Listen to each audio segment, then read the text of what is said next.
皆さん、こんにちは。Welcome back to Say Japanese Podcast. This is episode 19.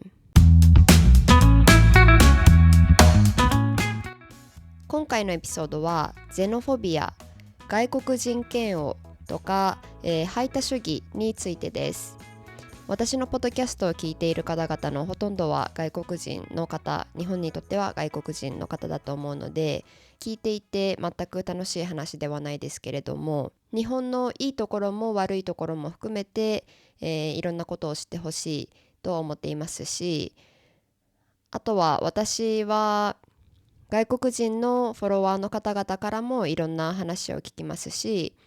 私の日本の家族とか友達とか知り合いからも日本人側からの、意見や話もよく聞くので、今回のポッドキャストでは日本でのゼノフォビア外国人嫌悪の、実態と私が推測するその理由や背景を説明したいと思っています。ただ一切学術的な研究を行っていませんので、今回のエピソードでは、私の知っている限り、感じる限り、聞いたことのある限りで、お話しさせていただきます。ではまずゼノフォビアは日本語で言うと外国人嫌悪とかですので、意味は簡単に推測がつくかと思いますが、簡単に言うと、外国人であるからとか、国籍は日本であっても見た目が日本人っぽくないから、外から来たからという理由で、その人を嫌ったり差別したり排除したりする、ことです。人種差別との違いは、人種差別が特定の人種に対して行われる差別であるのに対して、ゼノフォビアは人種にかかわらず外国人であるその国の人でないという理由で差別が行われます。人種差別も日本でかなり強いと思うんですけれども、ゼノフォビアの方がすごく表面化している気がします。例えば私が簡単に見れる限りでもソーシャルメディアで、日本に住んでいる外国人によって投稿された、ものに対して自分の国に帰れとか外国人反対というふうにすごく平気でこういったことを言っている人をたくさん見かけたことがあります。で、特にこういったコメントに対して日本人がそれは差別的だから言っちゃダメですよみたいな感じで批判しているのもあんまり見たことがないです。あとは日本に行った外国人から聞いた話で一番多いのは、レストランに外国人だからという理由で入れなかったということです。これはレストランがもう入り口に外国人はお断りっていう風に表示を出しているところもあれば、表示はなかったけど入ってみたら顔を見ただけであなたはダメみたいな感じで、入れなかったという話も聞いたことがあります。このような外国人差別は国籍が日本人じゃないからというだけでなく、見た目が日本人っぽくないからという理由でもよく起こります。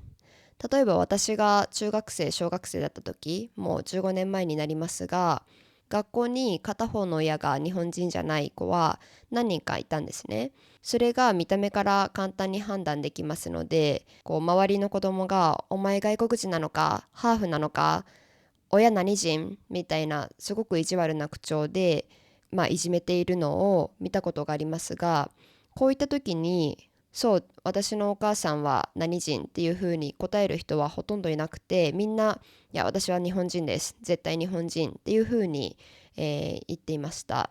でこれはなぜかというと、もし自分の親が日本人でないということがバレたら人と違うという理由でいじめられる可能性がとても強かったからです。このようなことは、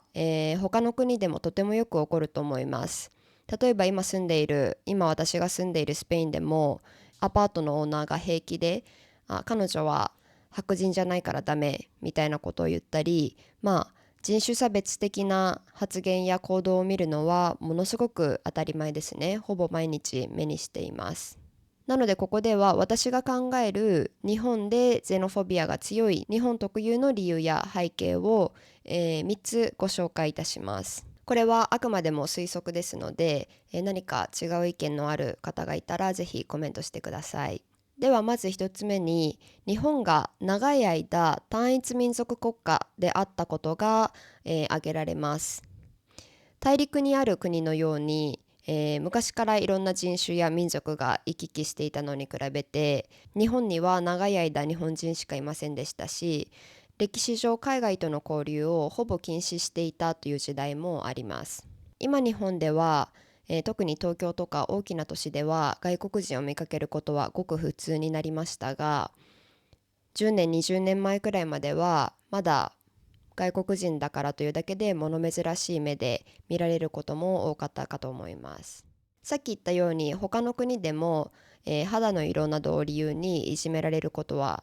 残念ながらとても普通ですけれども、そういった国では例えば白人の中でも金髪の人もいれば赤髪の人もいるし、黒髪の人もいるし、カールがある人もいる。目が茶色の人もいれば青の人もいるし、みんなの見た目は少しずつ違っているということは結構普通ですが、日本ではほぼ全員、黒髪ストレート、目は黒か濃い茶色、イエローベースの肌色っていう感じですので、少しでもみんなと違っているとすごく分かりやすいですので、すぐその見た目を理由に、いじめや差別をしやすいのかなと思います。もう一つ考えられる背景は、もうこのポッドキャストでも何度も何度も、言ったかと思うんですけれども、日本で昔信じられてきた、宗教の影響で、個人よりも集団を重視して、共同体の平和を大切にする要素が関係していると思います。このおかげで例えば日本人の親切心とか尊敬の表し方とか美しい面もたくさんありますが、これを悪い方向に使ってしまうと他と異なるものを排除するという排他主義になってしまいます。そして3つ目の、私が考えている原因は、この調和ハーモニーを重視する日本人の性格と関係しているんですが、去年外国人観光客が過去最多になって、同時に外国人排他主義が強まっている気がします。コロナが終わって以来、日本国内からも海外からも観光客がものすごく増えて、観光地がもう歩けないほど大混雑しているっていうのはもうニュースでも何度も取り上げられていますが、そんな中でそういったニュースに対して外国人反対といったようなコメントをよく見かけたり、さっき言ったように外国人お断りという表示を出しているレストランも増えているような気がします。で、なぜなのかなと私は考えていて、少し頭に浮かんだことが、日本に暗黙のルールというものが数多くあるんですね。この暗黙のルールっていうのは、例えばレストランやカフェで、携帯電話で通話してはいけないとか、綺麗な列を作って並んで待つとか、道路にゴミは捨てない、電車では食事をしない、電車で向かいの席に靴を履いたままの足を乗せない方がいいとか、とても小さなことで、しかもこのルールは宗教上の理由とか法律ではないので、どこにもはっきり書かれていません。ただ日本人が昔から他の人が少しでも心地よく暮らせるようにというふうに気を使い合って、昔から守ってきたルールなんですね。日本がものすごく清潔な国なのも、こういった日本人のいい面が影響していると思います。でももちろん日本を観光しているだけの外国人はそんなルールは知らないですよね。私はドイツやスペインに住んだり、世界のいろんな国に旅行して、例えば道路で用を足すのがすごく普通な国もあるし、靴を履いたまま家に入るところもあるし、レストランや電車で携帯で電話をしたり、イヤホンをせずに音を出して動画を見たり、あとは電車で向かいの席に靴を履いた足を乗せるのもものすごく普通で、それを誰も嫌がっていない光景も何度も見てきました。なので、このようなことは日本人はほぼ誰もしないというのも知っていますし、外国人観光客にとってはそれをやっちゃダメなんて想像もつかないというのも理解できます。なのでもちろん、外国人排他主義は差別ですので一切賛成できないし、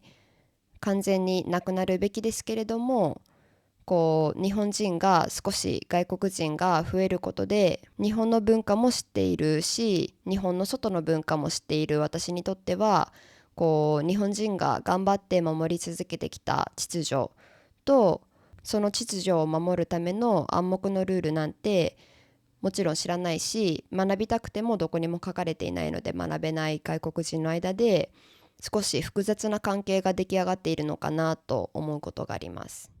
もちろん、外国人差別のほとんどの場合は自分が実際にトラブルにあったからとか全く関係なく、ただ単に外国人だからという偏見だけで生まれています。